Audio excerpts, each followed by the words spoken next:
Jadi di sini ada pertanyaan mengenai apakah ada solusi jika data penelitian terdapat outliers atau untuk pengolahan via eViews. Namun yang saya tangkap di sini tuh ada dua penafsiran. Solusinya itu Septiana mendeteksi outlier sebelum ngolah regresi di eViews atau Septiana sudah ngolah nih regresi di eViews kemudian mendapatkan outliers. Sepemahaman saya di eViews itu tidak ada menu top down, menu yang memang centang atau klik menunya itu memungkinkan kita untuk melihat atau menguji outliers. Sepemahaman saya itu nanti pakai sintaks, paling dekat pakai windsoring. Dari eViews 5, 6, 7, 8, 9, 10, 11 itu memang tidak disediakan menunya oleh eViews. Nah, yang akan saya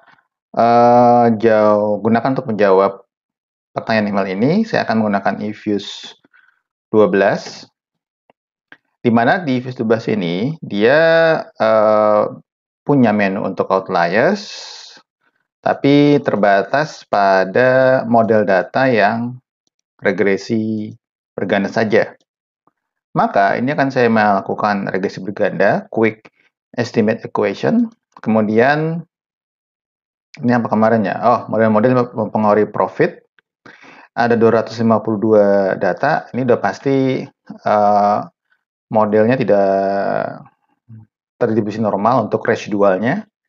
Maka mulai dari profit, konstanta, dari CETR, IP, ML, dan PP. Kita klik OK. Nah, karena dia dari residual, kita lihat.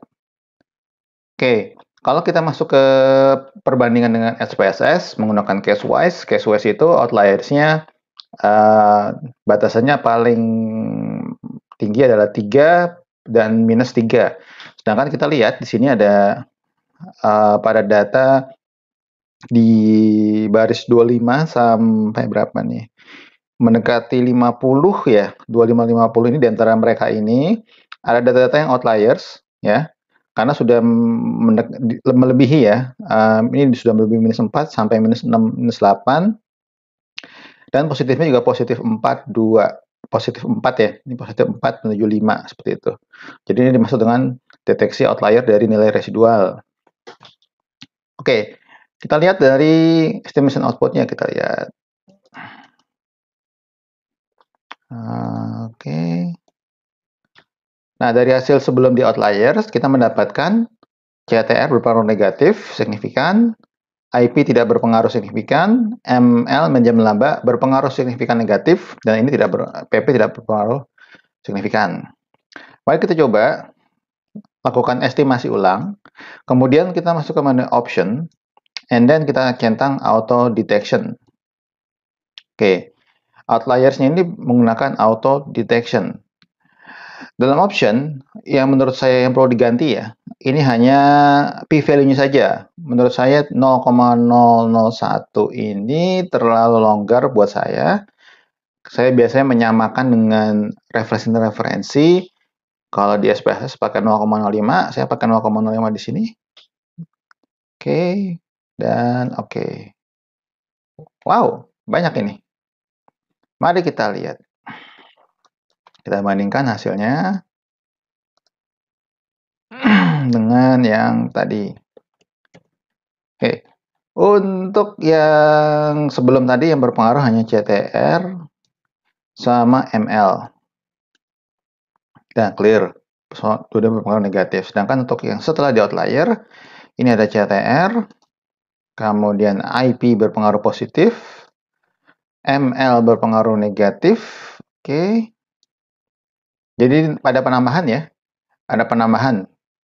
Nah, kemudian di sini di outlier secara otomatis pada data nomor 26, 27, 28, 29, 35, 36, 37, 38. Ada berapa nih? Ada 1, 2, 3, 4, 5, 6, 7, 8, 9, 10, 11, 12, 13, 14, 15. 15 dari 250 sih nggak apa-apa. Itu wajar aja di outlier. ya. Kemudian kita lihat residualnya. Nah, ini tadi tuh. Nah, ini garis-garis merah ini ya, garis merah ini adalah garis yang tadinya sebelum di outlier kan cuman kurva yang melewati batas ini nih residual.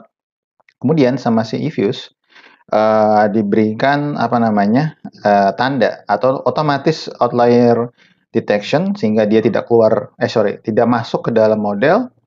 Nah, maka ini adalah model yang apa namanya setelah dilakukan outlier menggunakan indikator saturation. Oke. Nah, kalau kita melihat perubahan R-square-nya itu sebelumnya adalah, oke kita lihat, ini 0,0027 ya, artinya cuma 2,7%, dan setelah outlier menjadi 64%. Artinya terjadi perubahan signifikan ya, lumayan bagus ya. Outlier ini sangat membantu kita. Jadi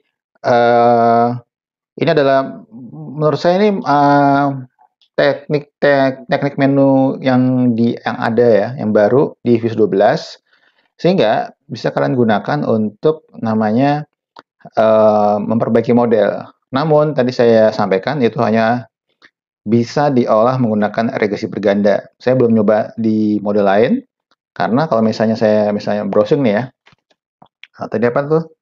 Lupa kan?